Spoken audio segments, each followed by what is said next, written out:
तो dibasic acid ऐसे है जो one molecule of acid which on complete dissociation produce 2 hydronium ion. तो यहाँ पे पहला हाइड्रोनियम आयन तो बनाया है इसने और एक हाइड्रोजन है, और इसका हम लोग वाटर के साथ रिएक्शन करवाएंगे, या तो वाटर के साथ वो रिएक्शन करेगा तो it will produce SO4 minus plus H2H3O। तो आप देख सकते हो on complete dissociation it can produce 2 hydronium ion.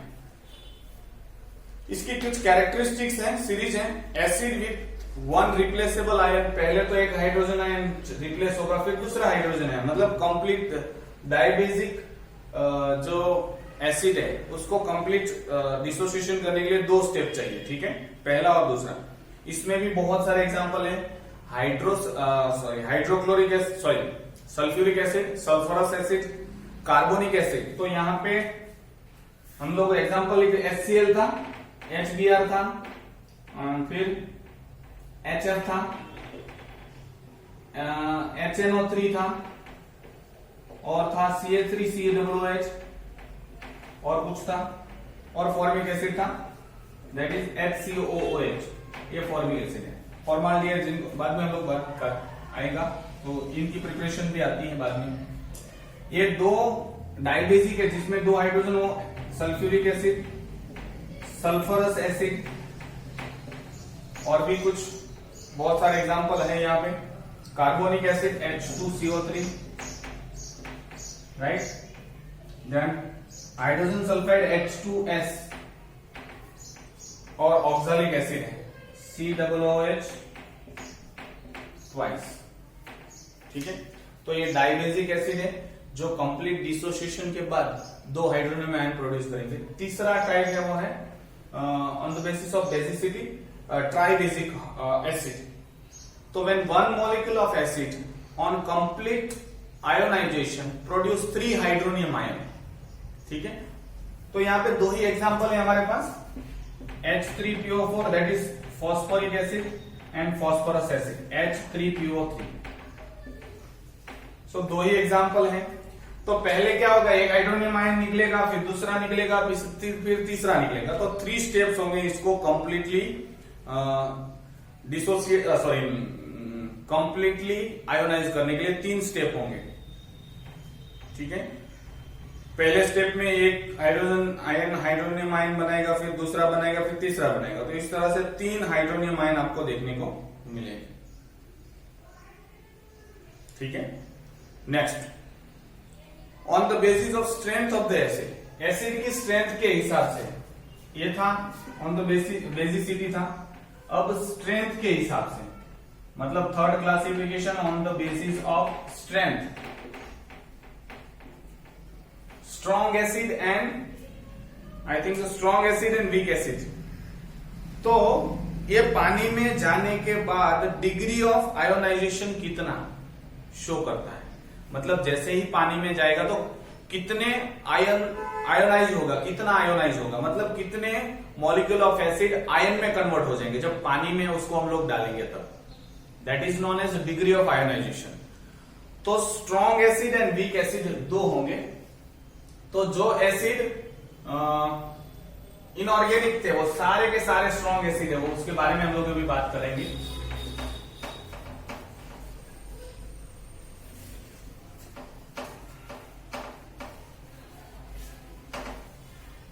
ठीक है, चलो।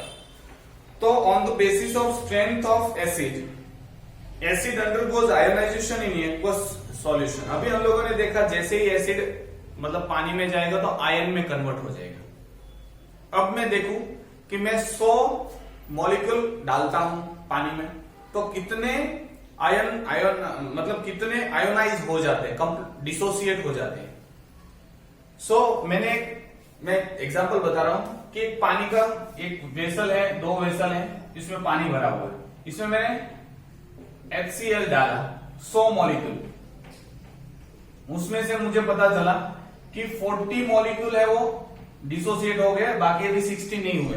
मतलब मुझे 40 H+ मिलेंगे प्लस 40 Cl माइनस मिलेंगे, बाकी के जो 60 है वो HCl बाकी पड़ेगा।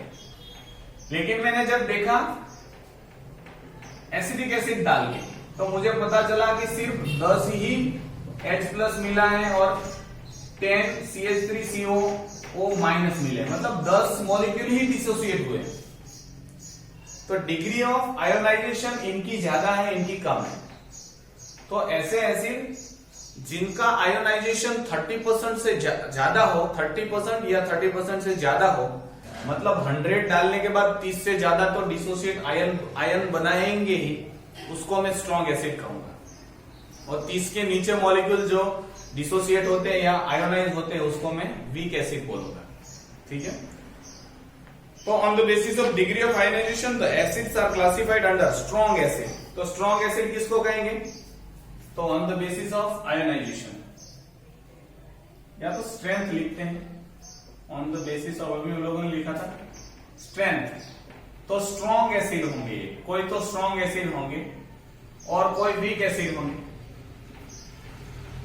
ऐसे एसिड जिनके 30% से ज्यादा मॉलिक्यूल आयोनाइज हो जाते हैं उसको हम लोग स्ट्रॉन्ग एसिड बोलते हैं। मोर देन 30 और मोर देन 30, यहां पे less than 30% of molecule ionise हो। ठीक है, तो देखो इसके 10 ही आयन बने, बाकी के अभी 90 ऐसे ही है। तो 30% से कम हुआ, ये 30 या 30 से ज्यादा हुआ क्योंकि 40 है आयन। 40 60 100 में से 40 मॉलिक्यूल आयन में कन्वर्ट हो गए, 60 अभी पड़े हैं। मतलब हम लोगों ने मतलब साइंटिस्टों ने ये एक लिमिट रखी है कि 30% से ज्यादा मॉलिक्यूल आयोनाइज हो जाने चाहिए। वैसे तो कंप्लीटली आयोनाइजेशन होता है 100%। Acid which undergoes almost complete ionisation, तो स्ट्रॉन्ग एसिड किसको कहेंगे? कंप्लीट आयोनाइजेशन हो जाए। In terms of degree of ionisation, any acid having degree of ionisation 30% और मोर, उसको स्ट्रॉन्ग एसिड बोलते हैं। इसमें भी आपको 3 नाम याद रखने हैं, that is H2SO4, HNO3 and HCl। तो ये 3 स्ट्रॉन्ग एसिड है, उनके अलावा बाकी के सारे वीक एसिड है। ठीक है, जैसे इनऑर्गेनिक थे, जो आपको वो याद रखना है, जो एसिड इनऑर्गेनिक है, जो मिनरल्स में से मिलते हैं, मतलब नॉन लिविंग थिंग्स में से मिलते हैं, उसको हम लोग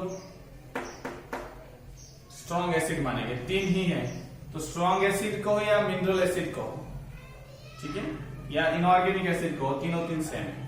बाकी के सारे ऑर्गेनिक हैं, बाकी के सारे वीक एसिड हैं। तो weak acid which undergoes partial ionization in aqueous solution such that the degree of ionization does not exceed 30%। तो 100 मॉलिक्यूल डालने के बाद भी 30 से कम मॉलिक्यूल अगर आयन में कन्वर्ट होते हैं तो वो वीक एसिड हुए। यहाँ पे लिस्ट ऑफ आयन दिए हैं आपको, तो ये 3 को छोड़ के बाकी अभी तक जितने बाकी हैं, मतलब H2SO3 सल्फरस एसिड, H2CO3, फिर एसिडिक एसिड, जितने भी पड़े हैं, फॉर्मिक एसिड, आपको बहुत सारे लिस्ट में यहाँ पे दिए हैं। Formic acid, acetic acid, oxalic acid, hydroiodic acid, hydrocyanic acid, बहुत सारे टाइप के एसिड्स हैं। 4th classification, that is on the basis of concentration of acid. कितना अमाउंट ऑफ कॉन्सेंट्रेशन प्रेजेंट है, उस हिसाब से कॉन्सेंट्रेटेड एंड डाइल्यूट एसिड होते हैं। तो on the basis of concentration, एक तो होगा कॉन्सेंट्रेटेड एसिड एंड दूसरा होगा डाइल्यूट एसिड। तो ये कॉन्सेंट्रेशन किसके हिसाब से है? पानी के अमाउंट के हिसाब से है।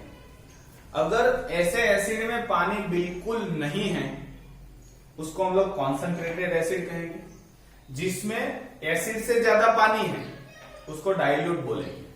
ठीक है, आई रिपीट, ऐसे एसिड जिसमें वाटर का अमाउंट बहुत कम है वो कॉन्सेंट्रेटेड हुआ, और जिसमें पानी बहुत ज्यादा है उसको डाइल्यूट एसिड बोलेंगे। तो हम लोगों को ये नहीं सोचना है कि स्ट्रॉन्ग एसिड में, स्ट्रॉन्ग एसिड है वो हमेशा स्ट्रॉन्ग ही रहेगा चाहे वो डाइल्यूट हो। स्ट्रॉन्गनेस किससे आई थी? आयोनाइजेशन से, कि 100 मॉलिक्यूल है उसमें से मोर देन 30% मॉलिक्यूल आयन में कन्वर्ट हो जाने चाहिए तो स्ट्रॉन्ग हुआ। अब आप पानी ज्यादा डालो कि कम डालो उससे कोई फर्क नहीं पड़ता है। तो ये क्लासिफिकेशन अलग है, ये क्लासिफिकेशन अलग है। स्ट्रॉन्ग एसिड चाहे डाइल्यूट फॉर्म में हो तो भी स्ट्रॉन्ग रहेगा। फॉर एग्जांपल 100 मॉलिक्यूल आपने डाले और उसमें आपने 5 लीटर पानी डाला, तो 100 मॉलिक्यूल में से 30 से ज्यादा तो डिसोसिएट हो ही जाएंगे ना, क्योंकि वो स्ट्रॉन्ग एसिड था। अब वीक एसिड है, उसको कॉन्सेंट्रेटेड बिल्कुल पानी कम डालो तो भी 10% से उसके जितने भी मॉलिक्यूल है वो 30% से कम ही आयन में कन्वर्ट हुए होंगे। ठीक है, so this both do not have any relations. जो स्ट्रॉन्ग है वो हमेशा स्ट्रॉन्ग रहेगा चाहे कॉन्सेंट्रेटेड फॉर्म में हो चाहे डाइल्यूट फॉर्म में हो। ये चीज दिमाग में याद रखना। तो on the basis of concentration of acid, the measurement of amount of water present in a given sample of acid is called concentrator. तो कितना पानी प्रेजेंट है, दैट इज concentration. तो यहाँ पे concentrated acid, a sample of acid which contain very little or no water, बहुत कम पानी या तो बिल्कुल जीरो पानी, उसको हम लोग concentrated acid कहेंगे। उसमें तो कोई भी एसिड concentrated हो सकता है, कोई भी डिपेंड्स अपने अपने है कि कितना पानी डाला। फॉर एग्जांपल सल्फ्यूरिक एसिड है, चलो सल्फ्यूरिक एसिड में पानी डाला ही नहीं तो कॉन्सेंट्रेटेड हुआ कि नहीं। अब उसी सल्फ्यूरिक एसिड में 2 लीटर पानी डाल दो, डाइल्यूट हो गया।